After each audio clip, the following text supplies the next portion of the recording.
Mo, I really appreciate you making time to sit down and have this conversation with me, particularly on the back of you being away with your lovely wife for 30 days on a giant yoga and meditation retreat. You look Yes. very relaxed coming to this conversation, and I am very grateful for that. Thank you, man. And in a way, I was looking forward to coming back and telling you all about it after we talked just before. And so, yeah, I'm glad to be back and feeling different. Yeah. Well, let's weave that into the conversation as we go. You've had an unbelievable career with Earls Restaurants, with the majority of it spent as the president, now president emeritus.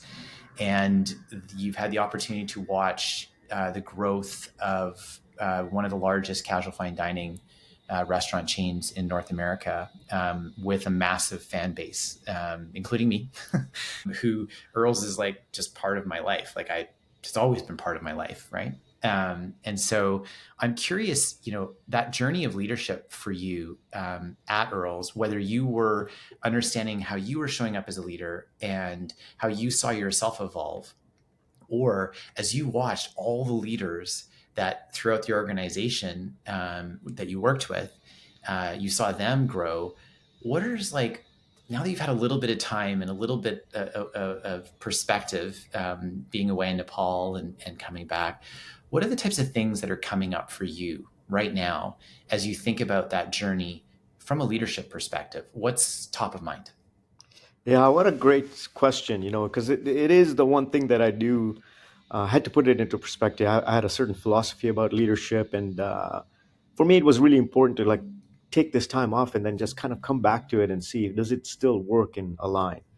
And the first insight that I got is, there are no extremes in leadership. In other words, when Stan was working with me all the way through, I've been with Earl for 35 years. And the one thing I realized is that at every point in leadership, in fact, the ingredient is if someone believes in you and then you have some tools, I think anybody can make it.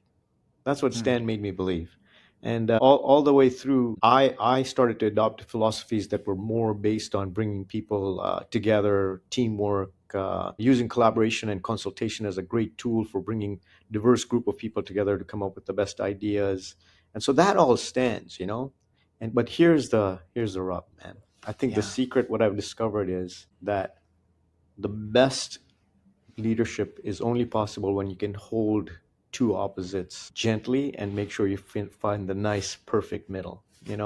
Earls had a great culture, an amazing culture which thrived on competition and empowerment, and a lot of like what Stan had built the company on. And he's a genius. Part of the reason to come on the podcast is just to give him acknowledgement, because he came up with a philosophy called "It's Your Business" that I think spurred us on. Like we all wanted to feel like we were running our own business and have the empowerment to be able to create our own results and show up to work and do all of that. And I think it was the secret of Earl's success and other concepts that he actually influenced also, and created this, I think, the gold standard in Canada for hospitality, all on the back of this one philosophy of responsibility. It's your business. And having said that, when the company needed more innovation and more risk taking, and to a certain extent, even adoption of these kind of like new ideas, that what makes a tough for a company to become great is when it's good, classic Jim Mm. Collins. But how do you make people feel like that they can take those leaps was more through psychological safety and feeling safe Hmm. and trusting their leader, and at some point giving up competition only to look out for the team as a whole, and not self promoting and self thinking about your own results, but actually thinking about the results of the whole team. And so sometimes you have to take a step back so somebody else can shine and all of that. And those are the two opposites that I think I had to find the middle in.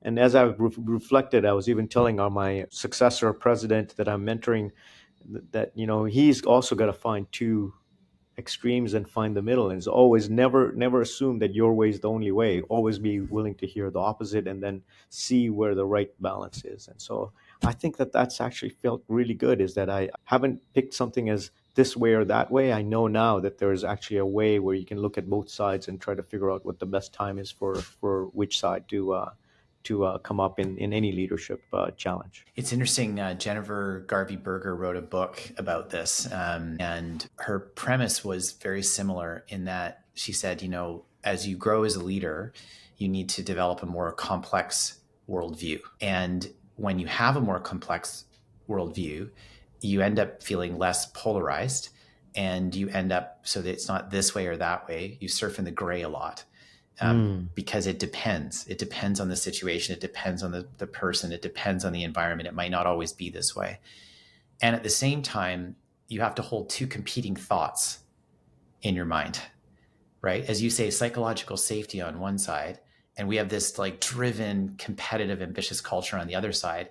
And sometimes those two things can end up being in conflict with each other. And she's like that it takes a while for leaders to get to be slowly building up the wisdom that's required to be able to sit in a space that you've just described of having Mm. both a more complex worldview, which then leads to also being able to hold two competing thoughts and not have to think, I've got to choose one or the other, and that's the way it's going to be. But I have to sit with the uncomfortableness and the uncertainty of knowing that both may be true and both may be in conflict with each other at the same time. So well said, Mike. That's exactly right. Yes. I'm curious, having a leader and a mentor like Stan Fuller who believes so much in you and what you could be capable of, at the very beginning, and that how that helped frame and shape what you set out to go do. I'm curious how that influenced how you show up as a mentor and as a leader for others. Like, how did that change the way that you showed up in the world?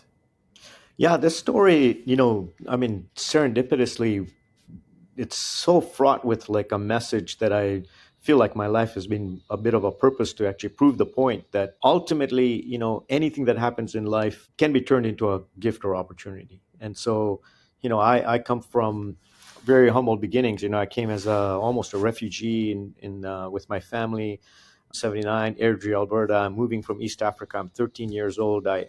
Honestly, at the time, I was thinking this is the worst thing that's ever happened to me, and I had friends. I had a soccer team. I was thinking about this one girl, and all I had to leave all of that back and come. And so, some people would even say that that's a tough challenge to overcome. But I came to Canada, and I ended up in a little town called Airdrie, Alberta, and this is a time for me to acknowledge all those people that I grew up with because they were just so kind to me. Now, I was a pretty smart kid. Well, maybe I wasn't so smart. I just happened to be ahead in my classes because the British school system, the colonial school system in East Africa was a little bit farther ahead than what we were learning in Canada. So it was a grade or two ahead. And so I could add and divide fractions, and kids were just learning how to do that. And so they would come and ask me for help. And next thing you know, I was invited to parties, and not to say that there wasn't all the stuff that you would expect with having a diverse. I think my twin brother, and I were the only BIPOC kids in the whole school, so it was strange for people to get used to us. But in the end, we were invited to parties, and we became popular, and there we were, and we were feeling good, and I was at the top of my class, and all of that it's amazing. And then watch what happens is it prevents me from learning how to study a lot because I'm already resting on being ahead. That when I get to Mm, university, I'm absolutely taken off by surprise at how much work it takes to become a doctor, because that's what my pre-med. When you graduate as the top guy in your school, of course you're going to go become a doctor because that's how you give back and have a prestigious East Indian career. And within 2 years, I was already failing. And I honestly was completely lost, and I had no idea what I was going to do. That's when I found Earls. And then the people in Earls, it didn't even take them 6 months, and they're like, "This kid has something." mm, Like we see something in him. In the meantime, I'm actually looking at myself completely lost. Like, I don't know what I am. I don't know what I'm going to do. I have no yeah. idea what my talent is. I thought I was going to be a doctor. Now I'm working in a kitchen, as a part-time job just to try to figure out how to make a living. And these people think I have tons of potential.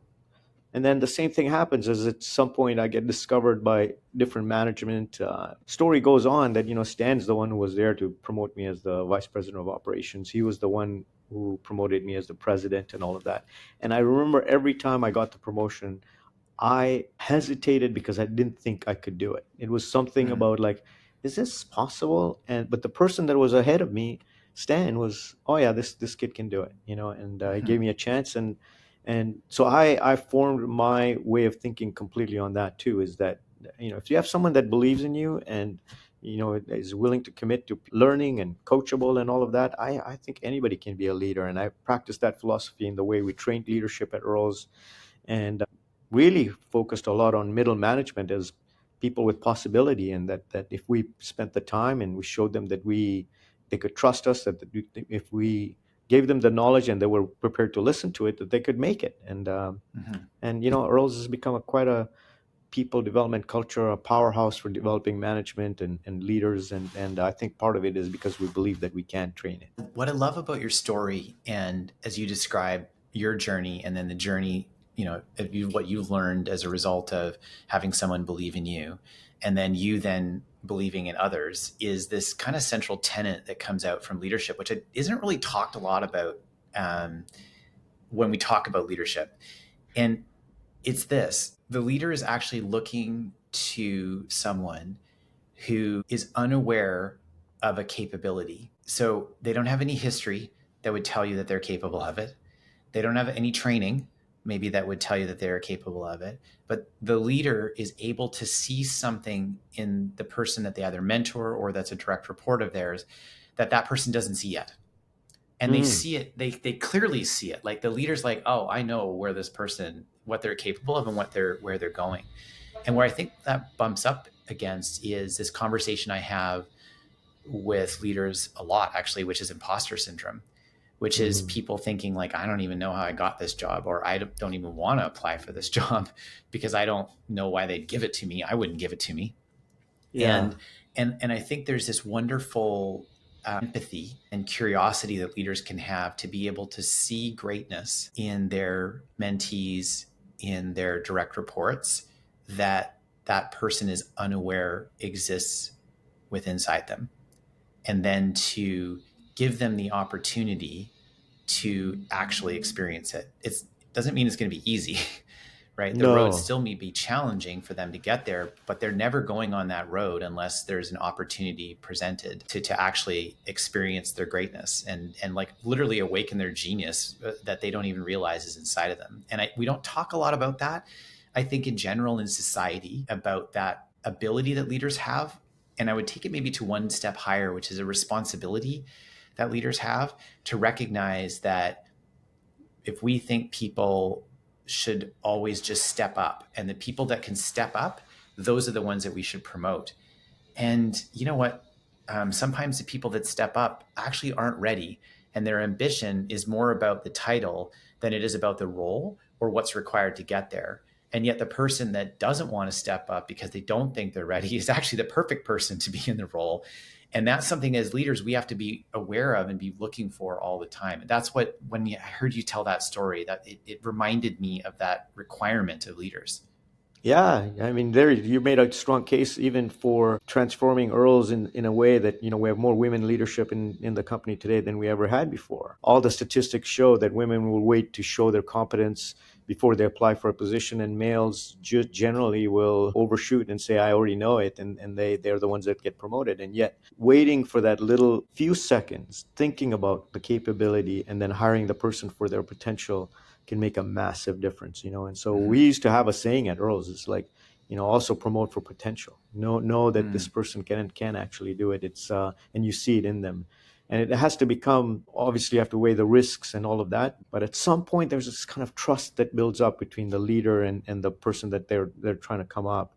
This idea that they will also be coachable and they'll believe that what you're telling them. We have this idea of radical candor at Earls, but the radical candor can only happen telling people the truth is if you truly care about them. Because if it's coming from a place of kindness and truly in their best interest and they feel it, then they will take the coaching and then they can become amazing at that. And so Mm-hmm.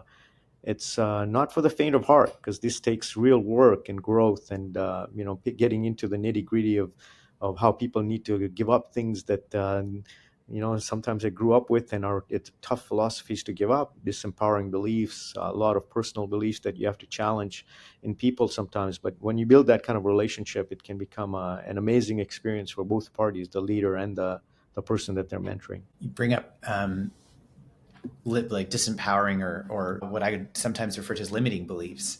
And I think part of that role, as you say, for a leader is that when you see somebody having limiting beliefs, the simplest thing is like draw a line down the middle of the page, write down all the limiting beliefs you have that you believe it are true. These are absolutely true and grounded in fact as well. So write all those down. And then I always say, okay, well, on the other side of the page, write down empowering belief. And I'm like, what is the opposite of that belief? And when they write down the opposite of it, I'm like, okay, so I'm not saying I'm trying to convince you that these things are true. If they were true, what might be possible that isn't possible currently? And what I've seen from people when they write that out is a complete mindset shift in a moment to say, I didn't even realize it was a limiting belief. I just thought it was a fact, like grass is green and Yeah, water is wet, and like yeah, this yeah, other thing is also true. So having this new empowering belief all of a sudden opens up possibility where there was no possibility before. And it's hard though, because it's like the world within the constructs and the beliefs that I have are how I basically navigate the world. And so if yes. somebody comes to me and says the things that you fundamentally believe are true, how you're able to navigate the world and be as successful as you are at this point, some of these aren't true. Yeah, yeah. Wow, that's so That's awesome. hard to. It is what I love that, honestly. I think when I hear you say that this is what you tell people, it's like, for me, it's part of the secret of success. You've just given them the gold. Like, this is based on like 15 years of psychological, neuroscience based research on how people shift and achieve things. Everybody that gets there at some point has this insight. I had to give that up, and then now we're teaching. At Earls, we do a very similar exercise. We say, hey, write Mhm, down who you are, and they would say, mhm, just make up your qualities. I'm funny. I'm happy most of the time. I'm very analytical, and then just change the sentences to say, this is how I wound up being. I wound up being happy, or I'm wound up being funny, or wound up, just to create a little bit of distance between who you really are and who you wound up being. And for young leaders in their 20s and 30s or whatever, that honestly is a breakthrough moment for them, because that we're introducing the gap. Like, you are not just the words that come up in your mind about what it's saying you are. You get a say in it. You get a say in it. And then we actually started practicing more of creating language and understanding the difference between creating a declaration or something empowering, and then learning how to use that to see things differently. Like, I know there's a lot of science around it, and I won't go into it, but just how you see the world will change just by using mhm. different words, because you show up differently to yourself when you start acknowledging it that way. So I think leadership development was the greatest gift in Earls, because we had to develop our own people. And then because of that, we became voracious at learning everything that there was known to man about the latest science and how people change, how they adopt success, what creates motivation, what builds trusting and high performance teams and all of that. We're almost junkies, actually, to be honest with you, Mike, when it comes to leadership development, because it is so freeing when you learn it, that Yeah. it actually improves your experience of life, and just the joy and happiness that you go through it with every day. Even when you're not feeling it, okay, there's a way out of this. Like, I know these are the practices I have to do to get out of this funk or whatever. And I wish, honestly, this is where I think companies can be a huge force for good. We spend 2/3 of our lives working, and businesses can teach people how to be happy. Yeah. And fulfilled. I think, I was having a conversation over lunch with a friend yesterday, and we were talking about being in the red zone when things are not going well. And, he was saying, and they've got a yellow zone, which things are like, they're not terrible, but they're just not great. I'm working through some stuff. And he's like, and then there's the green zone. And I'm trying to figure out, like, how do I spend more time in this green zone? And I said, I don't think that the green zone is actually the best goal, because I Mm, think the problem with it is that it assumes that we can create a life where we're just constantly happy all the time. mm, And there's this spiky happiness, like the day my daughter was born, my wedding day, like, the day started, like these big days, right? Like graduations, that sort of thing. And I think these are really poignant moments. And they're these like pixels of time and you're overjoyed with the moment. There are these bad things that happen, and they happen, sometimes they take a while, or sometimes they happen in a moment and then they pass. I think the key is to have like a light green area, and the light green area is like, I feel purposeful and fulfilled, not exuberantly happy, but I feel purposeful and I feel fulfilled day to day. And I think that is a place of landing, which can be also still described as happiness.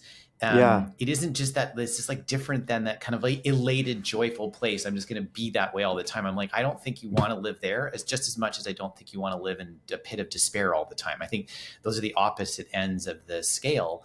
And I think there's something to be honored with saying there's a piece in the middle there that would be a beautiful way to be able to function and go through life if I was able to keep myself in that lighter green area. It's such an incredible insight, just the way you articulated it, because you took the pressure off everyone, because there it is now. Oh, well, I have to be happy all the time. It's like, and Yeah. what does that even mean? Like ecstatic, joyful, but nothing bad ever happens. I can't actually be angry about anything and all of that. And who can achieve that goal? In fact, it's so amazing, because even in Nepal, when I was there with the yogis, they said that they discovered the qualities of the creator by looking at creation. So Mm-hmm. they would say, well, what is in creation? And the first insight they got of creation is it's completely dualistic. I mean, if there's day, there's night, there's happy, Mm-hmm. there's sad, there's light, there's dark. And if the entire creation is dualistic, then the dualism is, of course, inside all of us too. Mm-hmm. You know, and so then they say, oh, then, well, you know, if we're going to find our way back, like how are we going to deal with all this dualistic nature of it? And ultimately, the secret that they say is exactly that, is that essence of being in that place that gives you a sense of being free of it all is right in the middle of it. It's the equanimity, they call it, like something Mm-hmm. where you're not always chasing the sad and happiness or whatever. It's just being in the middle and being okay actually to see both equally, but Mm-hmm. knowing that you are completely sort of almost detached from it, Mm-hmm. unaffected by it, but almost blissfully, like it's like, oh, I'm Mm-hmm. still here, I'm okay, Mm-hmm. and so, yeah, I think I adopt your definition the same way too. It feels right that it's not about the extremes. There's something in there about being able to look at yourself as an observer in a way that you can see different things and not get completely, hijacked by either. And that sense of balance and equanimity and groundedness or whatever, I think that feels like one of the things that I've learned about myself over the course of leadership, and all the things that I've learned is how to find that middle. It's interesting, in this context of happiness, how much environment plays a role in that. And the other thing, then when people, there's this Instagram post I saw recently and it made me laugh. It said, before you self-diagnose yourself as being depressed, make sure you're not surrounded by a-holes. And I laughed Great because I'm point. like, right, it's true. I'm like, our Yeah. environment, the people we surround ourselves with, is so important. And one of the things that, I've also had, people that I mentor do is have them write down the 10 people they spend most of their time with. Hmm. And I'm like, so those 10 people, what you watch, on Netflix, what books you read, where you go for dinner, who you hang out with, who you marry, the sports and leisure activities you do, where you Hmm. vacation, your political beliefs, like so many of these things are actually very much directly impacted and affected, by the 10 people that you spend most of your time with. So I'm like, when Yes. you see that list of 10 people, is there anyone you want to cross off? Yes. Great point. Because in 5 years, you'll probably be the average of those 10 people. Yes. And I Amazing. remember Yeah. when I first, sorry, go ahead. No, no. So well said. Honestly, I was thinking about it in building teams, surrounding yourself with people, choosing your friendship circle, what your activities are. And sometimes it takes, honestly, a discipline to be able to say, no, conscious choices matter. And I am going to design my life like that. But I think it makes a massive difference, honestly. It's like even the team that we built at Earls, when I joined, companies go through in 40 years, changes of leadership as people, mature, and then they move on. There's new teams that are built. Mine started off as a tenure where my whole executive team had to be new. You know, Mm, I had a couple of young operators that were like super talented, and so in operations, I was really really lucky to have two people. But the rest of head office, I had some tenured people, but quite a few new people had to be brought in, and that's when you have a reality check was who am I going to work with? mhm, After working for 10 or 15 years, I used to say to them, I want to be able to leave as the president and say that I work with my best friends at work. Like, mm, they challenged me, they helped me grow, they were the ones who told me the truth, but I also did the same for them, but we became that close, like a team that you'll never forget. That's who I want to mhm, work with, and and not everybody stayed and became part of it. Of course, mhm, I'm not saying that it's all beautiful just because you say it is, but I can even say today, I stepped down as president, and now I'm just on the board of Earls with the family. Where we meet once a month with all of our companies, but I still keep in regular touch with the executive team. And as much as I can, I miss them, and I mhm. can't wait to find out what they're up to, and they still want to call me and tell me what's happening for them and all of that, and I couldn't have written that better than it's turning out to be, because I think that that's the kind of thing that I think I would wish for everyone, is that have people around you that just bring you all of those things that you're talking about, and it does take a conscious choice to choose who they are and what they're all about. It's interesting that you say that because Gallup actually did research on they do engagement surveys for large companies around the world. They're one of the bigger players in that space, and most engagement surveys have somewhere between 65 to like 85 questions, right? You send it out to everybody in the company. Sometimes it's for a best places to work award, other times it's just for internal metrics for the organization. Well, Gallup's, because they do so much work in statistics, said how many of these questions are actually statistically valid and are truly driving engagement?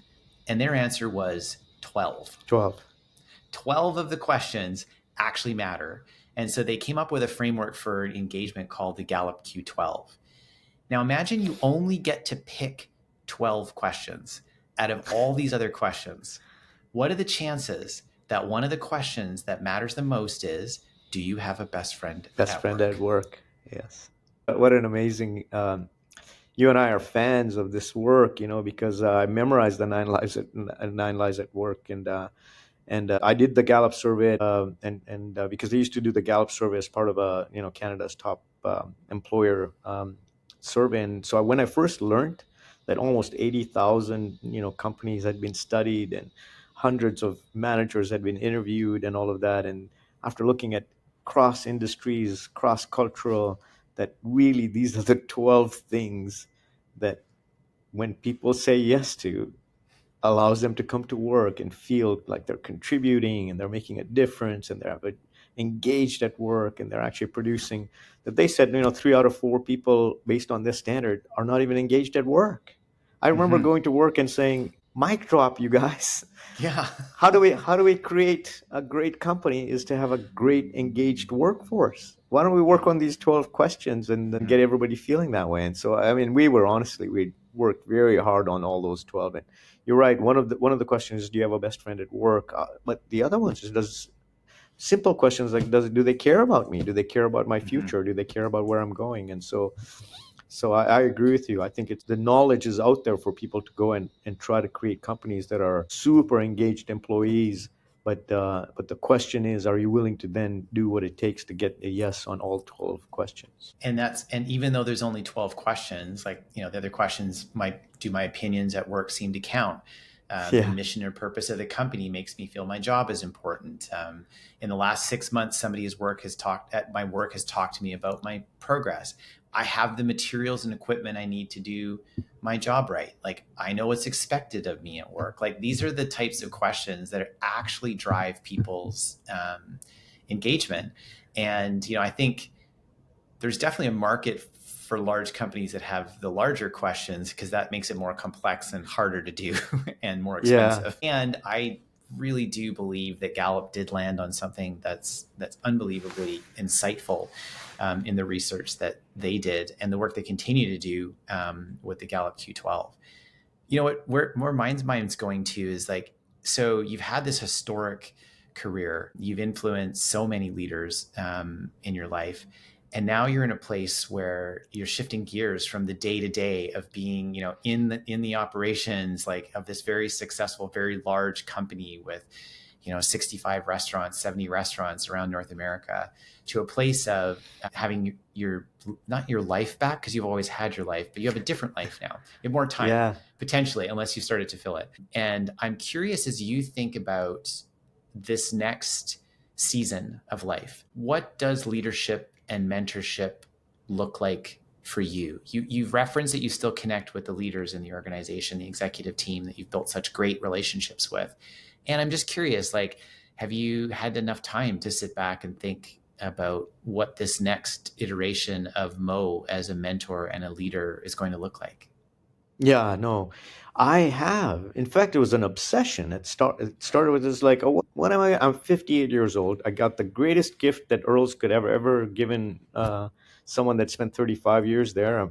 Once you financially are set up to be able to retire at 58 years old, the question then becomes like, what are you going to do? Yeah. What's your purpose and all of that? And the first gift that I got was from a coaching session. There was a group of people that were just talking about life, and I was telling them about myself, and this lady in this circle just said to me, how about just giving yourself 6 months or a year off where you don't have to do anything? And so Yeah. that's what I'm doing now. It's like, honestly, Yeah. as soon as she said that, there was a thump in my heart. It's like, yeah, man, give yourself a gift of like, what is next? What is next? No, no, no. How about you're enough? How about you Yeah. don't need to do anything else? How about Right. you raised two great kids? You were president Yeah. of a company. How about even if you just wake up and watch Netflix all day, you'll say that's good. That was my day. It's like, Yeah. so I decided to give myself that gift. But you can see, like coming on this podcast, Mike, one of the things I'm starting to do is I'm starting to realize how much gratitude I still have to give to the people that mentored me, the people that I actually learned a lot from. It's almost like collecting my thoughts and saying that I'm actually a product of all these things that I've learned, and show appreciation and gratitude, become way more grateful, even more grateful than I ever was just in my retirement, because I'm starting to realize that it was this was me with a whole bunch of help. You know what I mean? And that I feel so grateful for all those people that were there. But now, having said all that, 100% up, like I want to give back. Yeah. I got to just find my way to do it. I love people talking to people like you that found your way to feel like your career is almost purposeful, like you're actually making a difference, and you feel like you're thriving just because of that every day. I do want to feel like that I'm going to burn this candle right to the wick at the end and just give every day, you know what I mean? And so, but now, next year I think that that's where I'm going to spend more time looking. I love leadership development, but I want to go do it for people that don't have it necessarily, because again, it's not about money anymore. It's about who Hmm. needs it, what is meant for me. How can I give back in the most meaningful way? I've even thought about going abroad and working in third world country just to try that out. And so these are all explorations that I'm digging into right now. And I know at some point I just have to start too. By the way, I'm not putting a lot of pressure. I'm just going to try a bunch of different things. And then when something like just connects and resonates, I think I'll just go deeper into it. I love that you're giving yourself, as a result of that conversation with the woman in the conversation circle, that you took and heard that and are giving yourself the grace to sit back and to allow it to unfold.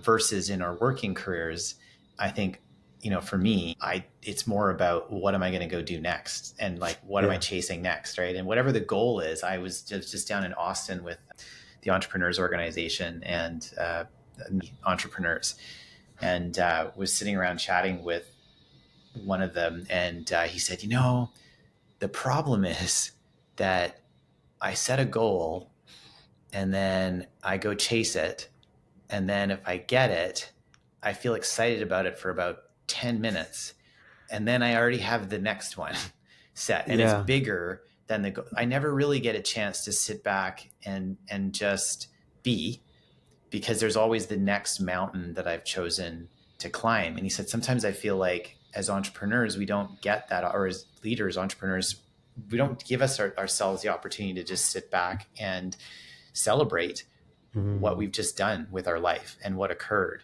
And we're Yeah. right ready to set that. Well, okay, I just climbed, Kilimanjaro, cool. I guess I should go climb Everest next. Really? Is that maybe you don't need to climb Everest next, right? Ever, Yeah. or not right now.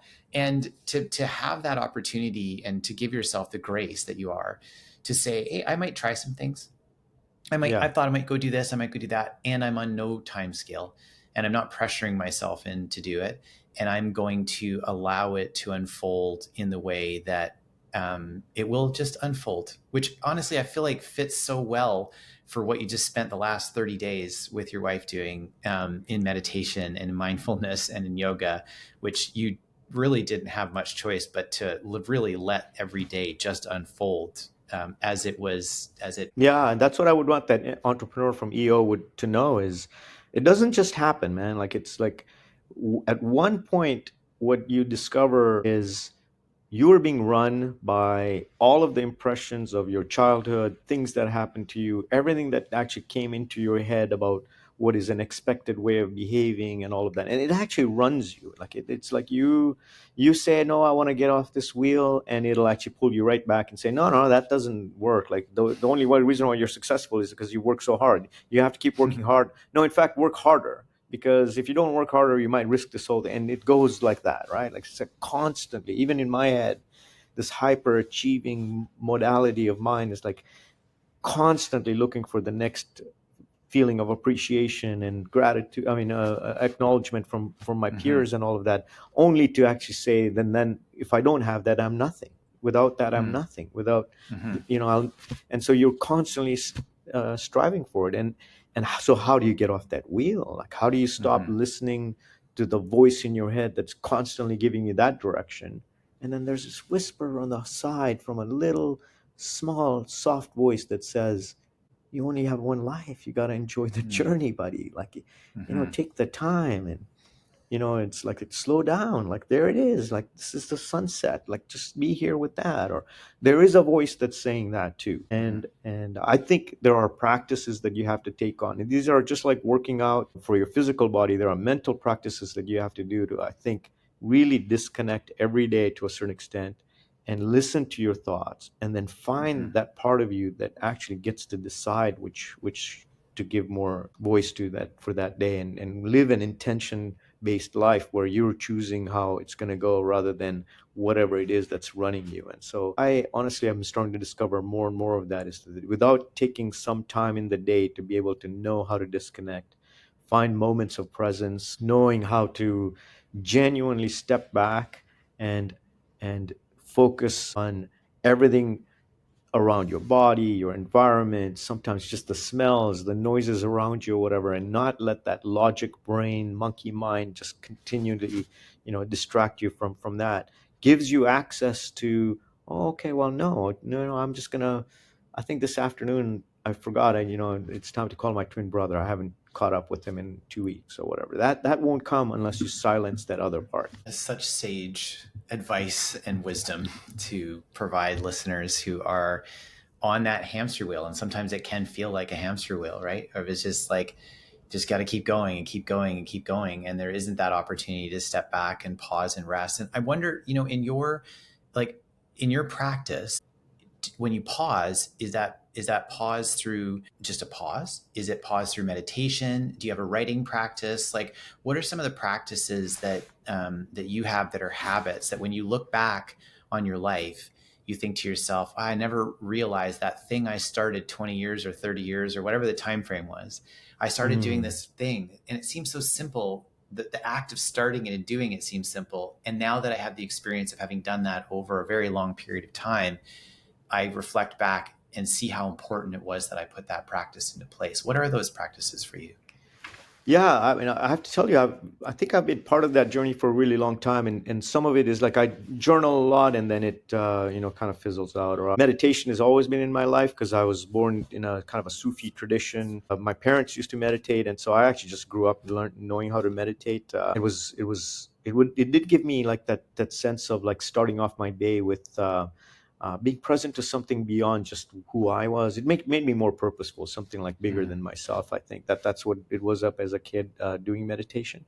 But lately I actually discovered only small practices like that to disconnect, and then I did a mental fitness sort of a course It's a Sherzad Shamin program called Positive Intelligence. He has a book out, and in it, he had just said, I mean, you can do a, a rep. He calls it a PQ rep, but basically a small disconnect with 3 breaths, and you can do them all day long if you can. Like, try to do the 40 a day, where you just stop and you take 3 breaths, and you allow yourself to see the rising and falling of your stomach, or hear the sounds around you or whatever, and you just start practicing more and more, that your mind knows that it will not have the power to just constantly have its attention stolen from you, who you are as the observer, that you have the power to be able to just disconnect whenever you want. So I would Mm. encourage people to say, don't adopt any fancy, like, over, like, hard practices or whatever. Brush your teeth and just say, for the next 3 breaths, every bristle matters, and I will just Yes. feel every single one. While I'm washing my hands, the temperature of the water will matter for the next 3 breaths. And the more you start practicing those simple things, smell the coffee before you eat it, drink like you're chewing something, eat like you're drinking something, but just taking time to, like, really do things in every aspect of life. Walking sometimes and just feeling the weight of your body on your feet, just for 3 steps, you will start to see what I'm talking about, is that you find that disconnect in every moment. But you got to Mm. practice more than you think. Try to do it in ways that are just small steps like that, so that they're totally achievable. I wish I could remember who said this. The quote was, when I'm busy, I make sure I meditate once a day. And when I'm really busy, I make sure I meditate twice a day. Yeah. To take that pause. It also, as I think about that rule of three, there's a therapy called dialectical behavioral therapy. So a lot of people know about cognitive behavioral therapy, CBT, but there's dialectical behavioral therapy, and one of the tenets of it is that to stay in the present moment, you need to look at 3 objects and have those in your sight. You need to hear 3 sounds and just be aware of those 3 sounds.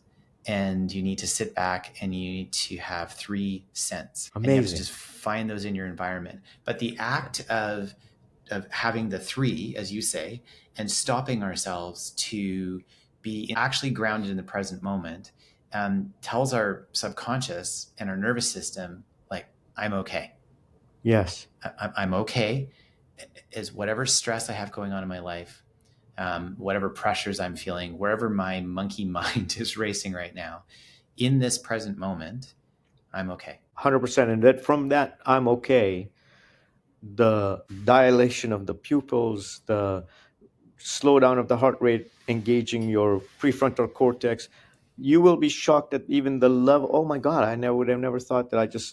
That's a good idea. I think I should just do it. That. Those are not possible. Those ideas, those thoughts, the options are not possible when you're focused and laser, pointed towards this kind of threat that you're just working towards. You'll find actually your solutions become way more creative when you step off for those 3 breaths or whatever, because you're engaging a whole different part of your brain, and Mm-hmm. that part of your brain is actually way more connected and all of that, and it's not just trying to survive the situations. It's actually going to try to give you an experience of, like, oh, what would be the best thing for the situation. And so, yeah, I'm a big believer in all that, Mike, and I think for leaders especially, this is such a critical tool. This was written about in Emotional Intelligence in the 90s. Then we had the growth mindset exercises that came in the late 90s. People have studied this, and now there's more and more, like, actual science that's showing how much of a difference it makes, not only in your well-being, but as far as even performance, right? It's like the athlete that chokes when he's on the pot. That's Mm-hmm. really what happened. They weren't able to take a breath and like disconnect and just be there to the thousandth time that they've actually hit that 3 footer, but they couldn't, find that easy shot, because everything took over in their head. If people can Mm-hmm. understand that, they would know that there's a way to disconnect the mind. I was actually blown away how many, shows are coming on TV now where athletes talk about training their mind more than they are about training their physical capabilities, Mm-hmm. just to win championships, right? Because once they get the mind under control, a whole bunch of things become possible. And so I think it's a very, very important subject for leaders to tackle. I love that we are had this lovely conversation that has wrapped itself around to this place of leadership being about mindfulness, being in the present moment, in a very thoughtful way. Mo, I really want to thank you for being in conversation today. I've so enjoyed getting the chance to chat, and I look forward to our continued conversations. Thanks so much for being here. Ah, that's amazing, Mike. It's just such a pleasure to talk to you anytime. And so, lunch one of these days, okay? I look forward to it. Okay. At Earl's.